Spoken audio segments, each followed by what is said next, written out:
The God Valley Incident. Kita akhirnya hampir sepenuhnya didedahkan tentang apa yang berlaku dalam insiden God Valley. Tapi korang perasan tak? There's so many perspektif dalam insiden ni, membuktikan Oda memang bukan biasa-biasa. So for those new mangaka yang nak buat scene perang, take note this is how you make a good war story. Insiden yang sangat kompleks walaupun melibatkan Chenge. Kalau insiden dalam a single pulau pun dia dah main perspektif dari berbagai sudut, kau bayangkan dekat final war nanti, mau pening kita nak side ke perspektif mana satu. So jom kita telusuri apa yang berlaku di insiden God Valley.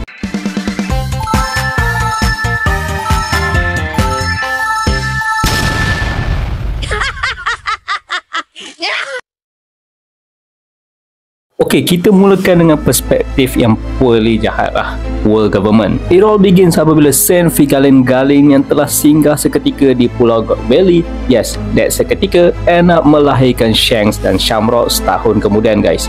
Jangan tanya bila dan bagaimana, we're talking about Galing man. Aku percaya dalam waktu yang begitu singkat tu, bro berjaya pancing awek, tapi bukan sebarang awek. Awek ni adalah seorang ilmuwan yang kalau dilihat dalam panel sebelum Shanks dan Shamrock diperkenalkan, ibunya dikatakan sebagai seorang yang cerdik dengan latar belakang yang penuh dengan buku. Nah, aku percaya dari Chenge ni lah Galing dapat gali informasi yang dia sangat yakin akan menyenangkan hati The Great One, Imu. Nah, dari situlah terbongkarnya tempat persembunyian Devi Clan yang telah dicari World Government selama 800 tahun.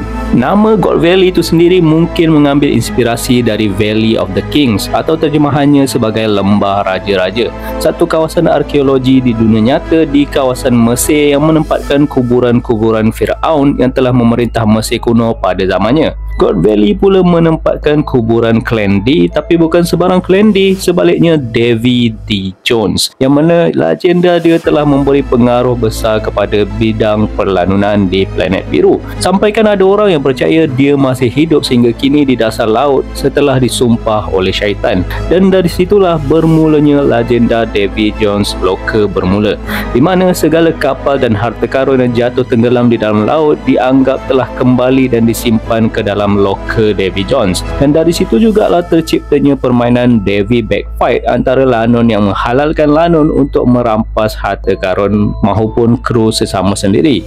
In other words, Davy D. Jones boleh dianggap sebagai dewa para Lanon, hence the name of the island God Valley. Tapi itu untuk side Lanon, kita tak tahu lagi apa yang Davy Jones lakukan 800 tahun dulu sampaikan dia diincar oleh World Government sehingga sekarang.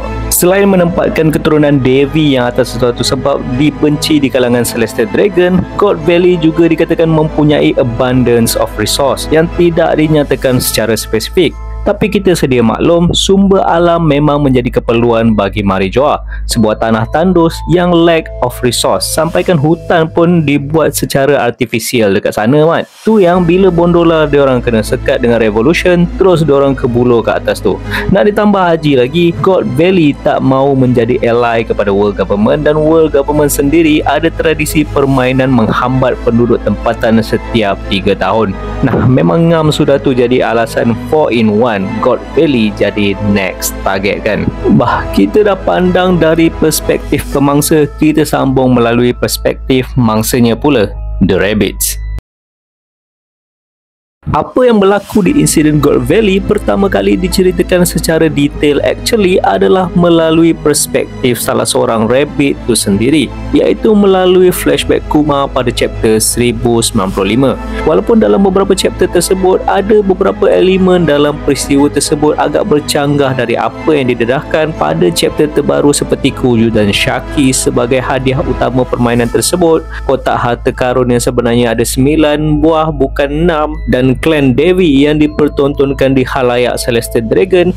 It actually makes sense sebab Kuma pada ketika tu dalam keadaan cuba melarikan diri, so dia actually tak ada pun masa Shaki dan Clan Devi dipersembahkan. Malah pentas tersebut telah pun dikerumuni oleh Celestial Dragon yang mustahil untuk Kuma yang cuba lari dari kawasan tersebut cuba teliti. Walaupun permainan ini dipanggil Native Hunting Competition dan majoriti dari sasaran adalah dari kalangan native atau penduduk asal pulau tersebut, namun begitu untuk menjadikan permainan ini lebih seru kepada baru ni, sasaran lain juga turut dijadikan arnab buruan, and that include para slave yang dianggap bermasalah serta penjenayah.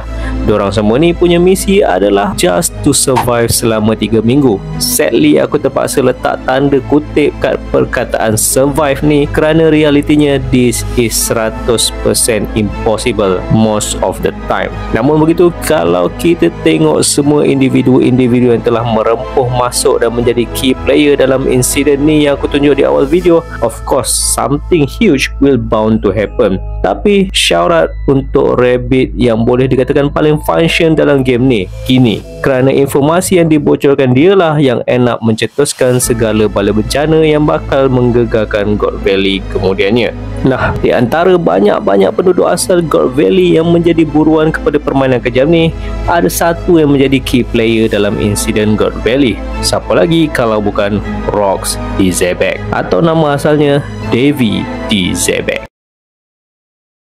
Davy D. Zebek adalah salah seorang dari keluarga Davy dari klan D yang beranak pinak dekat God Valley yang berjaya mengelakkan diri dari buruan world government selama 800 tahun. Malangnya, dalam ramai-ramai manusia paling busuk hati dalam world government yang memang dah terkenal dengan sifat busuk hati dorang, Galing pula yang terjumpa pulau ni. Yes, maknanya kat sini Galing ni bak kata orang Johor, saite no saite, lowest of low, sebusuk-busuk manusia. Boleh pula si Galing ni yang tersinggah dekat satu-satunya pulau yang dihuni klan Davy, dan bam, kantorlah diorang. Namun begitu, Oda cuba portraykan dekat sini sejahat-jahat Rox pun when it comes to family, dia sanggup meredah markas musuh tanpa peduli kalau itu sebenarnya perangkap untuk dia. Yes, memang dia dan kru dia terkenal dengan diorang punya recklessness, tapi masalahnya musuh kali ni adalah jauh lebih menacing dan mungkin pertama kali dalam sejarah dari world government, marine sampai ke pirate menjadi musuh lawan Rox. Sedangkan diorang pula macam yang kita sendiri tahu, lacks of teamwork. Bagaimana Kaido dan Big Mom dah aim siap-siap Davy Fruit untuk Kaido, dengan yang lain-lain lebih fokus untuk selamatkan Shaki. Namun begitu, respect kepada part individu yang menjadi tulang belakang lawan Rox, Newgate, Lin, Kaido dan Shiki yang setakat ni pada chapter terbaru 1161 masih setia kepada Rox. Rox pula on the other hand bergerak solo dan hanya fokus untuk menyelamatkan anak bininya. Adakah pada chapter depan kita bakal melihat mereka disatukan? Namun aku percaya masa ni jugalah Galing akan muncul untuk menghalang Rox, dan masa ni jugalah Rox akan jatuh dalam masa dia cuba menyelamatkan anaknya Teach, meninggalkan kesan mendalam kepada Teach yang melihat kejatuhan bapanya di depan matanya sendiri. Tapi adakah Rox betul-betul sudah mati waktu tu? Nah, what if masa ni jugalah Kuma yang baru mendapat kuasa Pow Davy Fruitnya memainkan peranan dia dengan menteleport keluar rabbit-rabbit dari Pulau God Valley pada flashback dia yang lepas? What if masa ni juga Rox yang dalam keadaan kritikal turut diteleport keluar? Atau what if di sini bermulanya perubahan aneh kepada tubuh Teach apabila Kuma dengan tidak sengaja bukannya menteleport tubuh fizikal Rox yang ketika itu dalam keadaan nyawa-nyawa ikan, tetapi roh dia. Yes, kita sedia maklum kelebihan Davy Fruit Pow juga adalah ia membolehkan penggunanya menyentuh sesuatu yang intangible, atau terjemahannya sesuatu yang tidak mampu disentuh dan tidak berbentuk fizikal, dan roh juga boleh dikategorikan sebagai intangible. What if roh Rox telah dipindahkan ke dalam Teach pada waktu itu, mempengaruhi fizikal tubuh Teach, menjadikan dia tidak boleh tidur dan mampu memakan 2 Davy Fruit sekaligus. Benda ni agak menyedihkan, tapi kita kena terima hakikat yang Roger terlihat seperti hanya watak sampingan je dalam insiden ni. Motif dia dengan kru dia basically hanyalah pasal tergila-gilakan seorang cenggih. That's it, full stop. Tak ada hidden motive at all. Tapi bertuahnya dia ni, at the end of the day, out of all party, bagi aku Roger yang benefit the most. Sebab apa? Sebab Roger berjaya menyempurnakan misi dorang, iaitu menyelamatkan Shaki. berjaya selamat keluar dari insiden tersebut dan mendapat Shanks sebagai side quest. Berbanding Lano Rocks, Lano Roger terlihat lebih percaya satu sama lain dan bertindak sebagai satu pasukan. Maybe that's why tak seperti apa yang berlaku kepada Lano Rocks yang berpecah selepas tragedi God Valley.